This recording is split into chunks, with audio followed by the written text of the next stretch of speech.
ಈ ವೇಳೆಯಲ್ಲಿ ದೇವರ ವಾಕ್ಯಗಳನ್ನು ನಾವು ಧ್ಯಾನಿಸುವುದಕ್ಕಾಗಿ ತಿರುಗೊಮ್ಮೆ ದೇವರ ಸನ್ನಿಧಿಯಲ್ಲಿ ನಮ್ಮ ಆತ್ಮಿಕ ಕಿವಿಗಳನ್ನು ತೆರೆಯಲ್ಪಟ್ಟವರಾಗಿ ಆಂತರಿಕ ದೃಷ್ಟಿಯೊಂದಿಗೆ ನಮ್ಮ ಕರ್ತನ ಸತ್ಯದ ಗೂಢಾರ್ಥಗಳನ್ನು ಧ್ಯಾನಿಸುವುದಕ್ಕಾಗಿ ನಿಮ್ಮ ಮನಸ್ಸು ದೇವರ ಕಡೆಗೆ ತಿರುಗಿಸಿಕೊಳ್ಳುವುದಕ್ಕಾಗಿ ನಿಮ್ಮನ್ನು ನಾನು ಪ್ರೋತ್ಸಾಹಿಸುವನಾಗಿದ್ದೇನೆ. ಹಲ್ಲೆಲೂಯಾ. ಇವತ್ತು ನಾನು ತೆಗೆದುಕೊಂಡಂಥ ವಾಕ್ಯ ಭಾಗದ ಒಂದು ಸಂದೇಶದ ಒಂದು ಶಿರೋನಾಮೆ ಈ ರೀತಿಯಾಗಿ ಇರ್ತದೆ: ಭಾವೋದ್ವೇಗವುಳ್ಳ ಆರಾಧನೆ, ಎಮೋಷನಲ್ ವರ್ಶಿಪ್. ಭಾವೋದ್ವೇಗವುಳ್ಳ ಆರಾಧನೆ, ಆ ವಿಷಯದ ಕುರಿತು ಇವತ್ತು ದೇವರ ವಾಕ್ಯವನ್ನು ಧ್ಯಾನಿಸುವುದಕ್ಕಾಗಿ ಇವತ್ತು ನಾವು ಕರ್ತನ ಕಡೆಗೆ ನಾವು ತಿರುಗಿಕೊಳ್ಳುವವರಾಗಿರೋಣ. ಹಲ್ಲೆಲೂಯಾ. ದೇವರ ಪರಿಶುದ್ಧ ನಾಮಕ್ಕೆ ಸ್ತೋತ್ರವಾಗಲಿ. ಆರಾಧನೆ ಎಂಬುವಂಥದ್ದು ಇವತ್ತು ಆತ್ಮಿಕ ಜೀವಿತದಲ್ಲಿ, ಭಕ್ತರ ಜೀವಿತದಲ್ಲಿ, ತಂದೆ ದೇವರ ಬಯಕೆಯಲ್ಲಿ ಬಹಳ ಅಗ್ರಸ್ಥಾನ, ಬಹಳ ಪ್ರಾಮುಖ್ಯವಾದಂಥದ್ದು, ಬಹಳ ಮಹಿಮೆಯುಳ್ಳದ್ದು, ಬಹಳ ಪರಿಶುದ್ಧವಾದಂಥದ್ದು.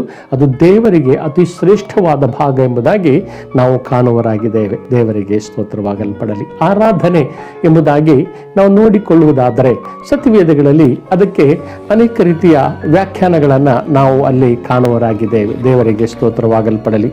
ಆರಾಧನೆ ಎಂಬುದಾಗಿ ಹೇಳುವುದಾದರೆ ನಮಸ್ಕರಿಸುವಂಥದ್ದು, ಅಡ್ಡ ಬೀಳುವಂಥದ್ದು, ಸಾಷ್ಟಾಂಗವೆರಗುವಂಥದ್ದು ಮತ್ತು ದೇವರನ್ನು ಆರಾಧಿಸುವಂಥದ್ದು, ಆತನ ಬಳಿಗೆ ಎರಗಿ ಬರುವಂಥದ್ದು, ಸೇರಿಕೊಳ್ಳುವಕ್ಕೆ ಪೂಜಿಸುವಂಥದ್ದು ಎಂಬುದಾಗಿ ಸತ್ಯವೇದವು ಈ ವ್ಯಾಖ್ಯಾನಗಳೊಂದಿಗೆ ನಡೆಸಲ್ಪಡುವಂಥದ್ದಾಗಲ್ಪಟ್ಟಿದೆ. ದೇವರಿಗೆ ಸ್ತೋತ್ರವಾಗಲ್ಪಡಲಿ. ಇಂಥ ಆರಾಧನೆ ಇದು ತಂದೆಯಾಗಿರುವಂಥ ದೇವರು ಮೆಚ್ಚುಗೆಯಾದ ರೀತಿಯ ಆರಾಧನೆ, ಸತ್ಯಭಾವವುಳ್ಳ ಆರಾಧನೆ, ವಿವೇಕಪೂರ್ವಕವಾದ ಆರಾಧನೆಯೊಂದಿಗೆ ನಾವು ತಂದೆ ದೇವರನ್ನು ಆರಾಧಿಸುವರಾಗಿರಬೇಕೆಂಬುದಾಗಿ ದೇವರು ಬಹಳ ಅಪೇಕ್ಷೆ ಪಡುವಂಥ ದೇವರು ಆತನಾಗಿದ್ದಾನೆ. ದೇವರಿಗೆ ಸ್ತೋತ್ರವಾಗಲ್ಪಡಲಿ. ಹಾಗಾಗಿ ಈ ಸಂದೇಶವನ್ನು ಬಹಳ ಗಂಭೀರವಾಗಿ, ಬಹಳ ಸೂಕ್ಷ್ಮವಾಗಿ ನೀವು ಕೇಳಿಕೊಳ್ಳುವುದಕ್ಕಾಗಿ ನಿಮ್ಮನ್ನು ನಾನು ವಿನಂತಿಸುವನಾಗಿದ್ದೇನೆ. ದೇವರಿಗೆ ಸ್ತೋತ್ರವಾಗಲಿ.